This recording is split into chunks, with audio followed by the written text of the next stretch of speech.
The honourable member from Saskatoon West has the floor. Thank you, Mr. Speaker, and it's obviously an honour to speak here today. After 8 years of this costly NDP-Liberal coalition, Canadians are facing the worst affordability crisis in decades. This crisis is driven by out-of-control government spending, which has caused the highest inflation in 40 years. And this is why the leader of the Conservative Party has proposed this common-sense motion that we're debating here today. Here is the motion. Given that the government has announced a temporary 3-year pause to the federal carbon tax on home heating oil, this House call on the government to extend that pause to all forms of home heating. This is a reasonable, common sense, and fair-minded motion. I want to read it again so that everybody knows what I'm talking about. Given that the government has announced a temporary 3-year pause to the federal carbon tax on home heating oil, the House call on the government to extend that pause to all forms of home heating. And this is what we will be voting on in this House on Monday. Now, the Prime Minister gave to some, now he needs to give to all. Mr. Speaker, let's be clear about this. Conservatives are proposing a national, common-sense solution that, if adopted today, will provide a real cost reduction for all Canadians. And this is actually a very easy fix. A simple majority of MPs is all that is needed, and the home heating carbon tax will be removed. Unfortunately for all Canadians, we know that the NDP and Liberals in this chamber have it in their minds to make life as unaffordable for Canadians as possible.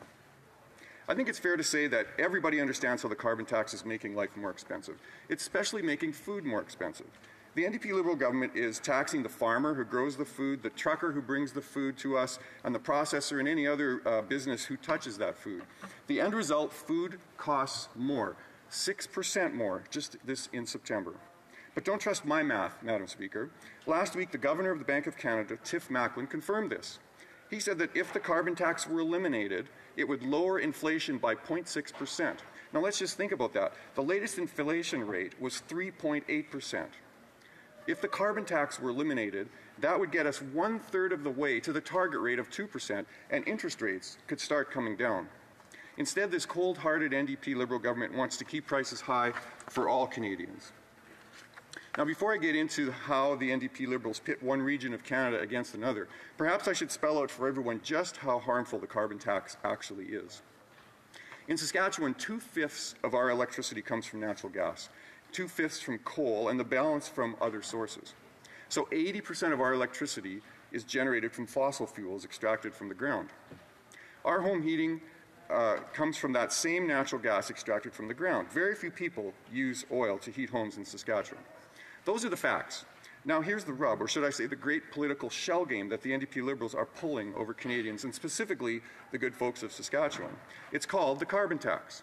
And it's not just one carbon tax. No, that would be way too easy. And it's not just the second carbon tax, which came into effect on April Fool's Day of this year. There's also a third carbon tax called the Clean Energy Regulations, specifically aimed at Alberta and Saskatchewan, that the Minister of the Environment unveiled this past summer to force the shutdown of our natural gas and coal electrical power plants. As I said, 80% of our energy is generated by those two forms of energy. And the NDP-Liberal Minister of the Environment has ordered that our power plants be shut down. And all of this, of course, is supported by the NDP. Now let me make this clear. Here is the NDP plan for the people of Saskatoon West. The original carbon tax, that's strike one. The second carbon tax, that's strike two. The shutdown of 80% of electrical generation in Saskatchewan, that is strike three.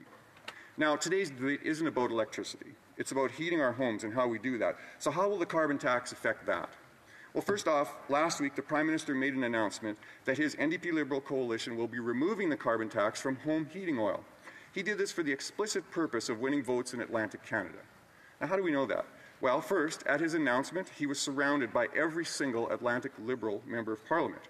Second, one of his cabinet ministers from Newfoundland said as much to CTV on the weekend when she chastised the rest of Alberta and Saskatchewan for not electing Liberal MPs.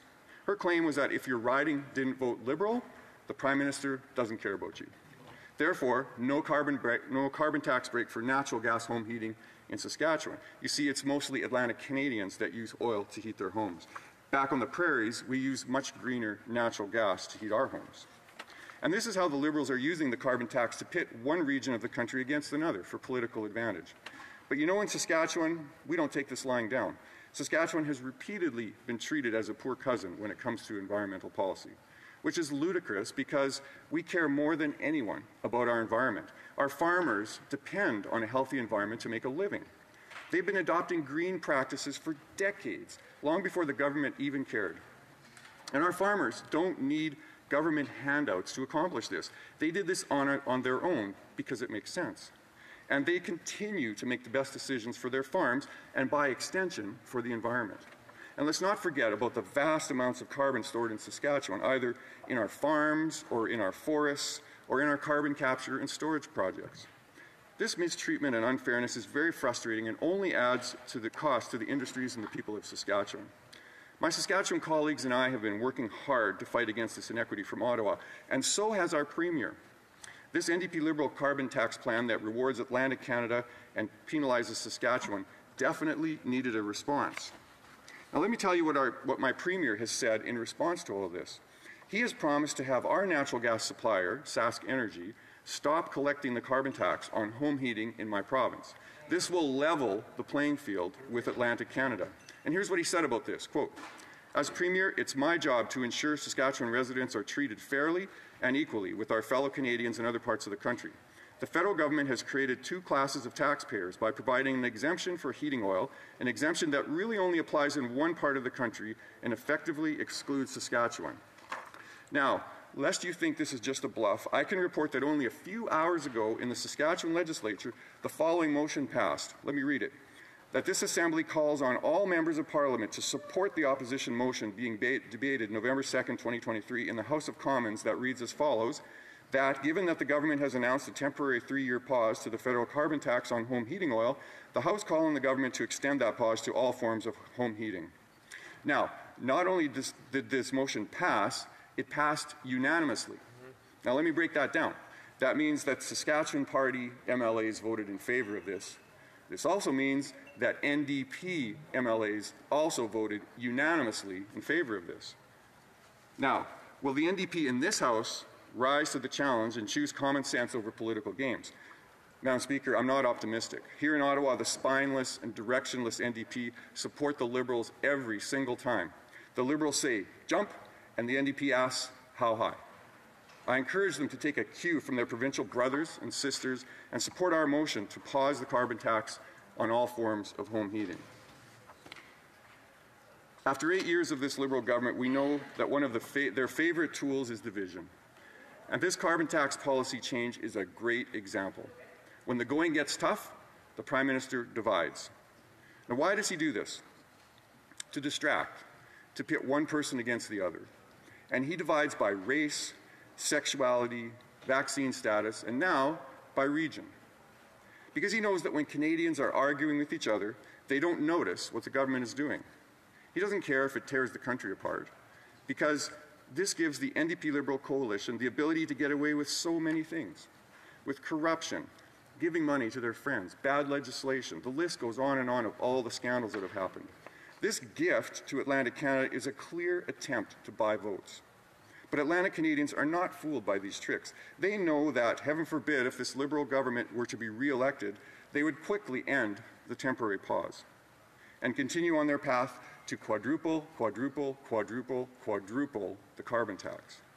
He may have fooled Canadians once or twice, but we won't be fooled anymore.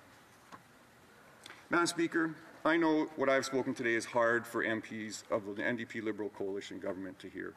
The truth is, after 8 years of this NDP-Liberal government, they have, first, spiraled government spending out of control. Second, borrowed ridiculous amounts of money that has tripled or doubled our national debt in only 3 years.